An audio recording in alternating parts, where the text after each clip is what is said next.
మోకాళ్ళ నొప్పులకి ముఖ్యంగా కారణాలు దాని మీద పడే లోడు, అది ఎంత పడుతుంది, అది ఏ డైరెక్షన్లో పడుతుంది అనే దాన్ని బట్టి ఆధారపడి ఉంటుంది. నేను doctor Rajasekhar, consultant orthopaedic surgeon, మెడ్సీ హాస్పిటల్.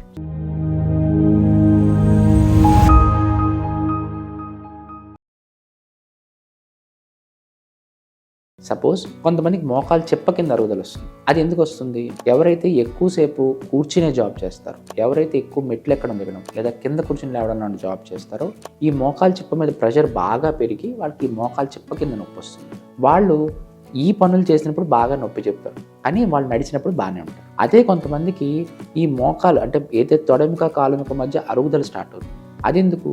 దాని మీద పడ్డ లోడ్ ఎక్కువ, అంటే వయసు వల్ల కావచ్చు, లేదా బరువు పెరగడం వల్ల కావచ్చు, లేదా ఇంతకుముందు ఎప్పుడైనా దెబ్బ తగిలి పట్టించుకోకపోవడం వల్ల కావచ్చు. ఇలాంటి డిఫరెంట్ కారణాల వల్ల అది ఎప్పుడైతే లోడ్ బాగా పడుతుందో, మోకాలు అరుగుతుందో, అప్పుడు ఈ మోకాలు లోపల పక్క నొప్పి రావడంతో స్టార్ట్ అవుతుంది. ఇలా ఇంకొంతమందికి ఏమవుతుందంటే లోపల ఏవైతే కండరాలు దెబ్బ తగులుతాయో ఆ కండరాలు దెబ్బ తగడం వల్ల ఒక పర్టికులర్ మూమెంట్, అంటే ఇలా నించుని ఇలా సైడ్కి తిరుగుతుంటే కాలు వదిలినట్టు అవ్వడం, లేకపోతే కింద కూర్చుని లేచినప్పుడు ఒక చోట పట్టేసినట్టు ఉండడం జరుగుతుంది. సో ఇలా మీకున్న ప్రాబ్లం వల్ల ఆ పర్టికులర్ నొప్పి అనేది రావడం జరుగుతుంది.